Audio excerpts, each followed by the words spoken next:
Good morning students. Hindi व्याकरण के अंतर्गत आज हम पाठ 14 वाक्य विचार का अध्ययन करेंगे। इसके पहले के वीडियो में आपने वाक्य के तत्व, वाक्य के अंग, वाक्य और पदक्रम इनके बारे में जाना था। आज हम इसके आगे के पाठ का अध्ययन करेंगे। वाक्य के भेद। वाक्य के भेद दो प्रकार से किए जाते हैं।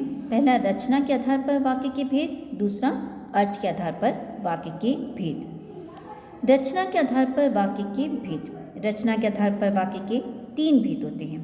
पहला सरल वाक्य, दूसरा संयुक्त वाक्य और तीसरा मिश्र वाक्य। सरल वाक्य। सरल वाक्य किसे कहते हैं?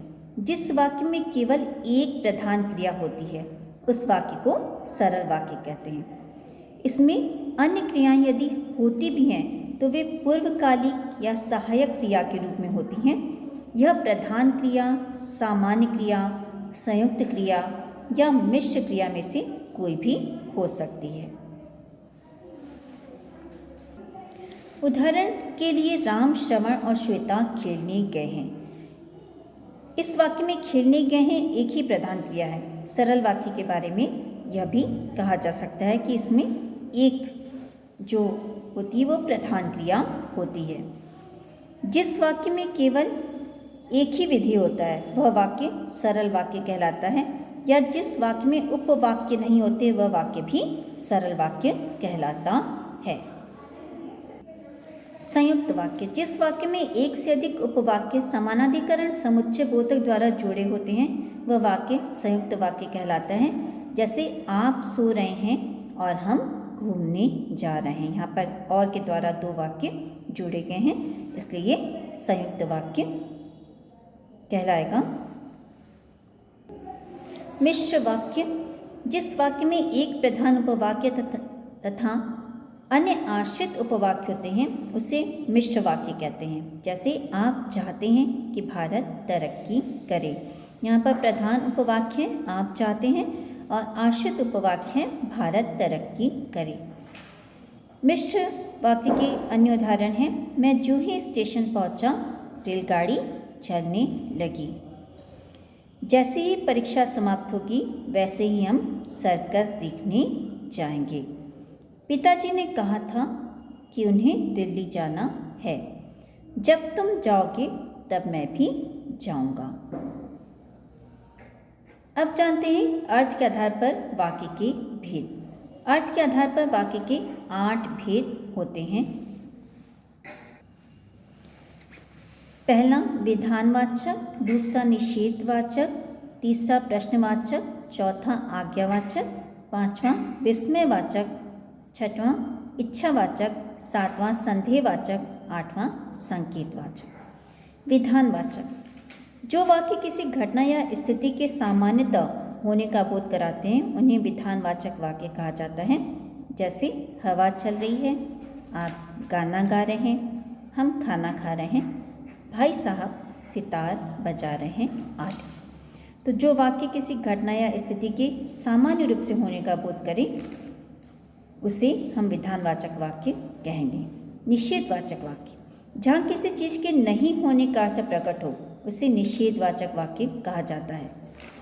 जैसे आपको नींद नहीं आई, मैं झूठ नहीं बोलता, वह यह कभी नहीं चाहेगा। तो जिस वाक्य के द्वारा में किसी चीज़ के नहीं होने का अर्थ प्रकट हो उसे निषेधवाचक वाक्य की श्रेणी में रखा जाएगा। तीसरा प्रश्नवाचक वाक्य। जहाँ वाक्य में कुछ पूछा जाए वहाँ वाक्य प्रश्नवाचक होता है। जैसे आप क्या कर रहे हैं, वह कहाँ चला गया है, उसे कौन पुकार रहा है। प्रश्नवाचक वाक्य के अंत में हम प्रश्नवाचक चिन्ह का प्रयोग करते हैं। चौथा है आज्ञावाचक वाक्य। जहाँ कोई किसी को कुछ करने का आदेश देता है उसे आज्ञावाचक वाक्य कहते हैं। जैसे उधर चले जाइएगा, यहाँ पे आज्ञा दी जा रही है तो ये आज्ञावाचक वाक्य के अंतर्गत आएगा। एक अन्य उदाहरण है, इस काम को अभी खत्म करो। यहाँ पर भी उस कार्य को अभी खत्म करने की आज्ञा दी जा रही है, इसलिए आज्ञावाचक वाक्य के अंतर्गत आएगा। विस्मयवाचक वाक्य। जहाँ हर्ष, शोक, घृणा या हैरानी का भाव प्रकट किया जाता है उसे विस्मयवाचक वाक्य कहा जाता है। जैसे, अरे आप यहाँ आ गए, वाह क्या परिणाम दिखाया है, छी तुम्हें लज्जा नहीं आती क्या। विस्मयवाचक वाक्य में विस्मय सूचक चिन्ह का प्रयोग किया जाता है। इच्छावाचक वाक्य, जहाँ किसी तरह की इच्छा प्रकट की गई हो उसे इच्छावाचक वाक्य कहा जाता है। जैसे, तुम मेरे लिए यह काम कर दो, मैं तुम्हें विजयी होते देखना चाहता हूँ, काश मेरे पास भी अपना घर होता। इन वाक्यों में इच्छा प्रकट की गई है, इसलिए ये इच्छावाचक वाक्य की श्रेणी में आएंगे। संदेहवाचक वाक्य, जहाँ कार्य के होने में संदेह या संभावना व्यक्त की जाए वो संदेहवाचक वाक्य के अंतर्गत आते हैं। जैसे, दीपेश शायद ही पैसे दे, यहाँ पर संदेह व्यक्त किया जा रहा है कि वो पैसे देगा या नहीं देगा, तो जहाँ पे हमें डाउट की स्थिति हो वो संदेहवाचक वाक्य के अंतर्गत आता है। एक अन्य उदाहरण है, हो सकता है कि उसने काम पूरा कर लिया हो। यहाँ पर संभावना व्यक्त की जा रही है कि उसने काम पूरा किया हो या न किया हो, तो ये भी संदेहवाचक वाक्य के अंतर्गत आएगा।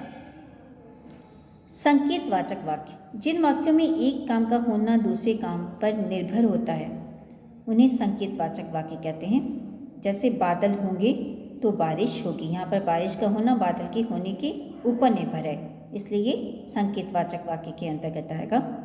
एक अन्य उदाहरण है, आप मेहनत करते तो अच्छी तरह सफल होते।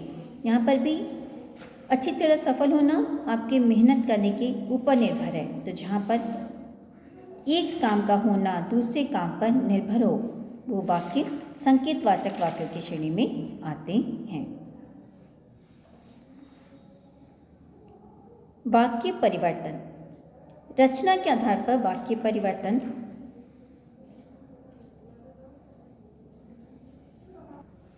अर्थ के आधार पर वाक्य परिवर्तन। पहले जानते हैं रचना के आधार पर हम वाक्य परिवर्तन कैसे करते हैं। सरल वाक्य से संयुक्त वाक्य बनाना, दो सरल वाक्यों को जोड़कर संयुक्त बनाते समय समुच्चय बोधकों का प्रयोग करना पड़ता है। जैसे, दो सरल वाक्य हम लेते हैं, आप मेरे मित्र हैं, दूसरा वाक्य, आप मेरी सहायता करेंगे। इन्हें हम संयुक्त वाक्य में परिवर्तित करते हैं। आप मेरे मित्र हैं इसलिए आप मेरी सहायता करेंगे। यहाँ पर हमने इसलिए समुच्चय बोधक का प्रयोग करके इन्हें संयुक्त वाक्य में परिवर्तित किया है। एक अन्य उदाहरण है, सूरज निकल आया है, पक्षी चहक रहे हैं। ये दोनों भी सरल वाक्य के उदाहरण हैं। इन्हें संयुक्त वाक्य में परिवर्तित करते समय ये वाक्य हो जाएगा, सूरज निकल आया है और पक्षी चहक रहे हैं। सरल वाक्य से मिश्र वाक्य बनाना, एक या एक से अधिक सरल वाक्यों को मिश्र वाक्य में बदलने के लिए एक उपवाक्य को प्रधान और शेष को आश्रित बनाते हुए जो, जिसने, जिन्होंने, जब, जहाँ, की, ताकि से जोड़ना होता है। मैं आपको प्रसन्न देखना चाहता हूँ, ये एक सरल वाक्य है। अब इसको मिश्र वाक्य में अगर हम परिवर्तित करेंगे तो वाक्य होगा, मैं चाहता हूँ कि आप प्रसन्न रहें। यहाँ पर प्रधान वाक्य हो जाएगा मैं चाहता हूँ और आश्रित वाक्य हो जाएगा आप प्रसन्न रहें। संयुक्त वाक्य से मिश्र वाक्य बनाना, संयुक्त वाक्य के समान स्तरीय उपवाक्यों की समानता नष्ट करते हुए उनमें से एक को प्रधान और शेष को आश्रित बनाने का कार्य करना पड़ता है। ध्यान दीजिएगा, संयुक्त वाक्य के समान स्तरीय उपवाक्यों की समानता को नष्ट करते हुए उनमें से एक को प्रधान वाक्य और शेष को आश्रित उपवाक्य बनाने का कार्य करना पड़ता है। जैसे अगर हम एक संयुक्त वाक्य का एग्जाम्पल लें तो यहाँ पहले खेत थे परंतु अब यहाँ इमारतें बन गई हैं। इसको जब हम मिश्र वाक्य में चेंज करेंगे तो सेंटेंस हो जाएगा, जहाँ पहले खेत थी वहाँ अब इमारतें बन गई हैं। एक अन्य उदाहरण है, तुम यहाँ आए और यहाँ उपद्रव मच गया। ये संयुक्त वाक्य का उदाहरण है। इसको मिश्र वाक्य में अगर हम परिवर्तित करेंगे तो वाक्य होगा, जैसे ही तुम यहाँ आए यहाँ उपद्रव मच गया। इसमें एक प्रधान वाक्य और बाकी उपवाक्य उसके ऊपर आश्रित वाक्य हैं। बच्चों, आज का पाठ मैं यहीं समाप्त करती हूँ। इसके आगे का पाठ मैं आपको अगले वीडियो में समझाऊंगी।